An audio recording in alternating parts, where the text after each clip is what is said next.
Hi, my name's Glenn Jopic, and I go by the Steam Bigot on YouTube, and this is my first video, so bear with me on it. I live in Detroit, and I'm a model railroader. I like building structures, and one of the things I do is I get inexpensive models and refinish them when I'm putting them together and try and add some details so that they look a lot better. Most of the time, the models I get, I'm paying $5 or less for. But the end result makes them look like they're not craftsman, but pretty good value for the money. So we'll go over and see what we can do with this one. Alright, so this is the model I'm going to start with. This is the AHM freight station with loading platform, and it's a basic kit. These even say no painting necessary. The idea is you just put it together and put it right onto your layout. You see these at train shows, swap meets, you might even see them at your local hobby shop. This one's been around quite a while, I think. I don't know exactly where I got it. It didn't have a price tag on it. I took the plastic off so that it doesn't reflect into the video. But it does come with lighting and signs and all kinds of stuff. We're going to totally revamp this thing. We're going to take it right down to, I'm going to prime it and repaint the whole thing so that it'll look hopefully much more realistic. You can see we've got guys that are just plastic guys. You know, it makes me think of your little Green Army men. Gives you some details and things along those lines. The thing about it is it's got pretty good bones. So once we get it repainted and a little bit better detailed, hopefully it'll be a pretty decent looking little kit. It's definitely not going to be a foreground structure, but something that wouldn't be bad for a little backwoods station on your layout if you so desired. Alright, and so what I'm going to do now, I'm going to take the parts out, give you an idea what we're looking at here. These are the platforms, and this is the lovely gray station roof. The walls for the building with it's even got some molded in details, woohoo, yay, and sprue that has the base for the loading platform, so we'll get that painted up, and of course instructions, and this is a lighted kit, woohoo, thank you very much. I don't think we'll be using that. The other one thing I do, this is the primer that I use. It's from ACO. I buy it on sale. I don't think I'd pay $2 for it. It's like $1.99. And so we'll get everything primed. When I prime stuff, I try to leave it for 24 hours before I paint. So we'll get it all primed up, and then the next time we'll start working on the platform. And what I like to do on these, I have a technique that I want to show you on the platforms that with craft paints and layering, we can make it look like pretty realistic wood. So let me go and get it primed up, and we'll get back tomorrow and see what we can do to make it look like real wood. Thanks. Alright, so I'll move the camera a little bit so hopefully you can see a little bit better. Keep my hands, my big fat hands out of the way. But so what we're doing, again, just coming in, adding some streaks, and we're going to go over the entire length of the loading platform here. A little more. Hopefully this is still in your view there. So we got It's a very, you want a random pattern, you know, everything in the natural world is random. So we kind of try to add that. We don't want to make it solid or uniform. We want to try and just kind of give an overall effect. You know, one of the things also with our modeling is that a lot of what we do is tricking the eye, and we make our small, because of the scale, we're able to make general colors, and the eye fills in a lot of what's going on. So a little bit more. Hopefully I'm keeping my hands in the shot. My videographer here is not yelling at me, so I guess I'm doing pretty good.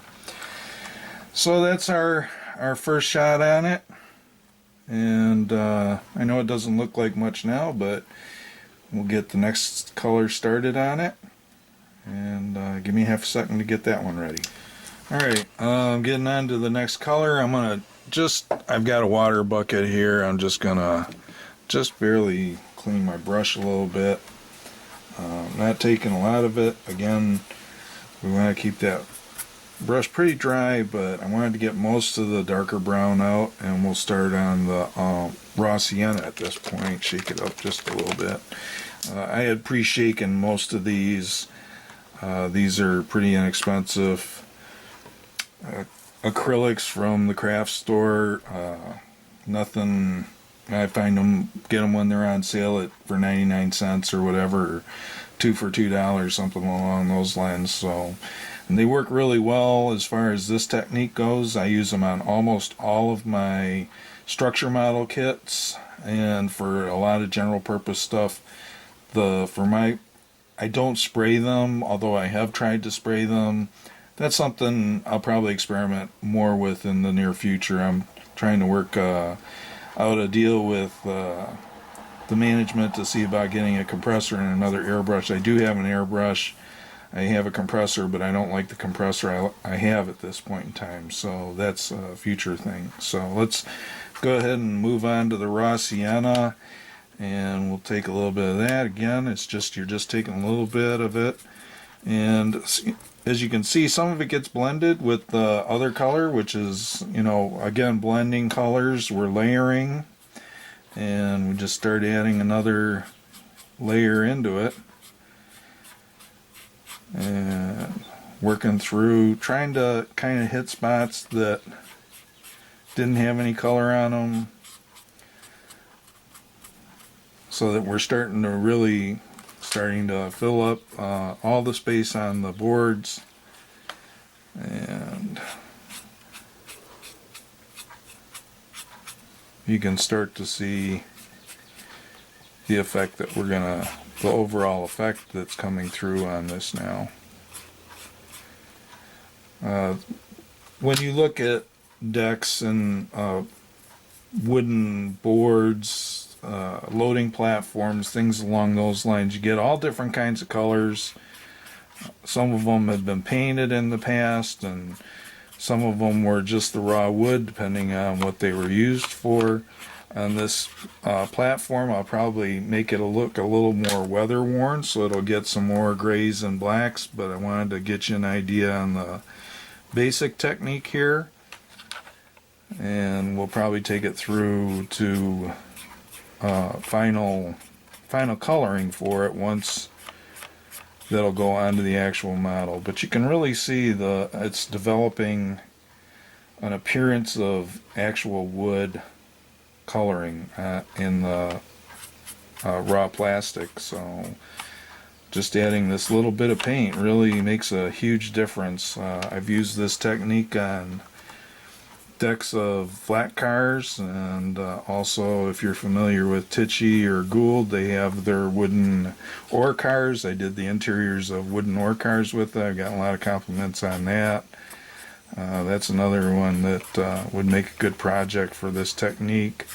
And to be honest, this is, speaking of Tichy and Gould, this is kind of a modified technique from their recommendations on their flat car that they have been producing for years and years. Of course, I haven't seen their instructions recently on it, but we don't have the same paints available that we used to because of, you know, changes in what we're allowed to use for thinners and stuff, and everybody's trying to go to acrylics. And one of the nice things with the Tichy technique was, because it was a solvent-based paint, it would actually melt into the plastic to some degree, and you added detailing that way. They also recommended in their technique that you come back with a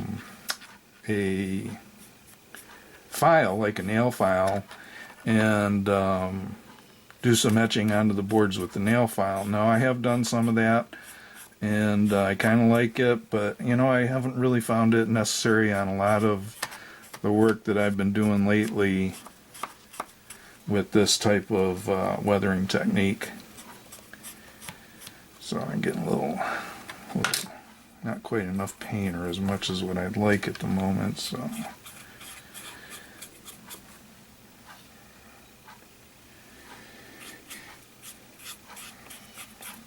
anyways, starting to come out pretty good. Still need a little bit more work, but you get an idea. That's our second coat on there, so I'm pretty satisfied with how that works. We're going to keep going. We'll get working on the ochre here. That's it for that. Get a little bit of this going. I hope I didn't get into the camera picture there. My face, my big old fat face. Max, you can edit that out. My son Max is my editor, so he's the one you can blame for anything that goes wrong on these. Yeah, don't laugh, Max. They can hear you in the background there. Okay, so we just this is just adding some real light highlights here.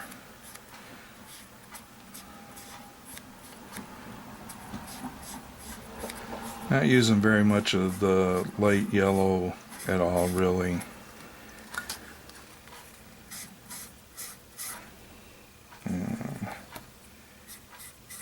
But you want to get, you know, most of these were pine and oak, at least here in the north.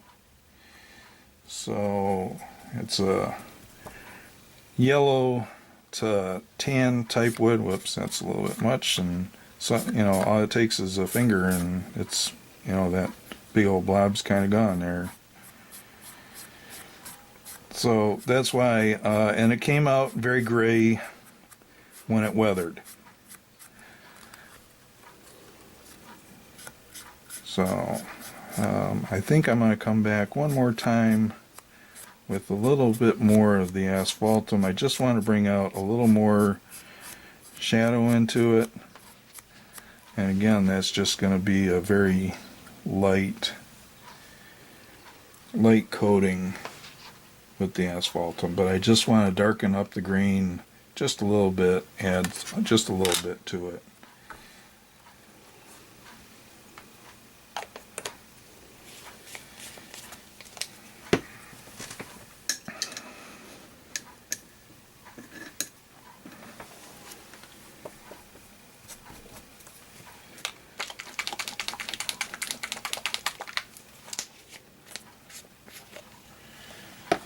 Alright, and let's see what we can come up with here.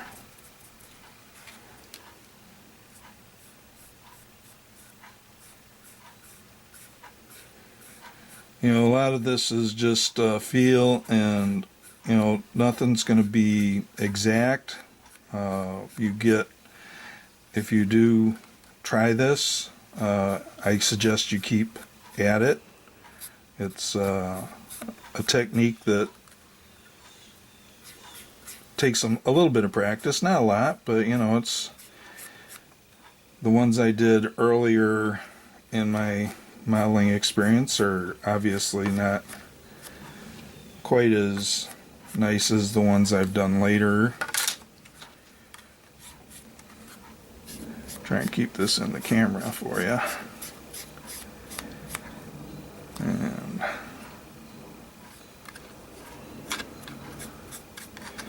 now in this case I want to do a little bit on the edges, just not sure exactly how the model's going to go together, but we'll just touch those edges so they don't show off that high gray coloring. And again, this is just to hide that gray edge.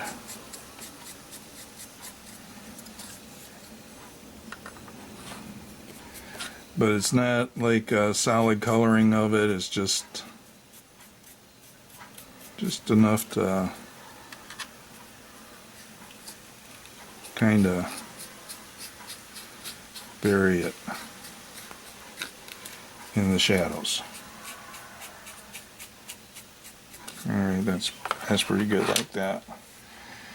I think the last step I'm going to use here, I've got some alcohol and ink, and I have a couple different mixes. One's a dark mix and one's a lighter mix. In this particular case, I think I'll start with the lighter mix just to see how it comes out. I've got it in a spray bottle, but I don't spray it unless it's a really big area.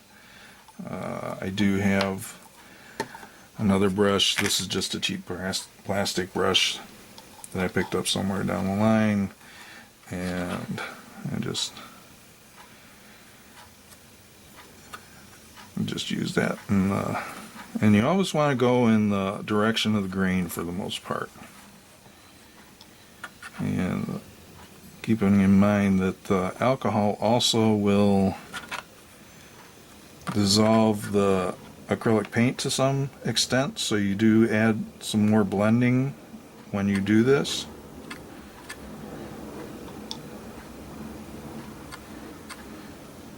But actually I'm pretty happy with how this is coming out at this point. It's looking pretty decent. So I'm going to turn it over. Just add a few random. You don't want to overdo it with the alcohol because it is a solvent of the paint. It will take the paint off. So you have to be kind of careful about that too. Alright, so at this point the deck is dry, and I'm going to hold off on showing how I do the grays until the next time, because this is getting kind of long. But I wanted to show you guys what it would look like and give you a little close-up shot of it. Let me zoom in here a little bit so you can get some.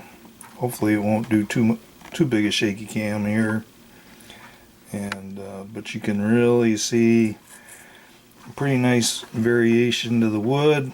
We'll see how this transfers out to the video. Hopefully it'll look good, and we'll get this up and let me know what you think. I kind of enjoyed doing this. Again, the nerves are still there, but hopefully I'll get better as time goes on. So thank you very much, and have a great day. Bye now.